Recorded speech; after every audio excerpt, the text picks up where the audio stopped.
2、3个月什么的。你们调了体质啦？调了体质感觉怎么样啊？我那调了，喝完了那高烧它还真长肉了，长秤了。完了之后，后来上幼儿园又支原体感染，完了又这样，完这又咳嗽将近快2个月了。现在咳嗽频繁不？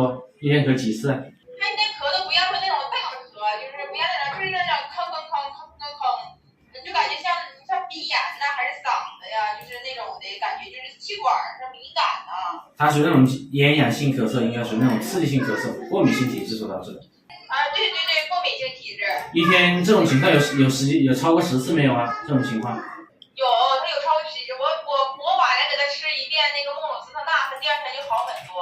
今天他早上我给他吃了一个氯雷他定，我感觉他也挺当时，就是吃那种抗过敏的药，他就当事点。还是过敏性咳嗽的。一整就是这种，对，就是过敏体质，过敏性咳嗽。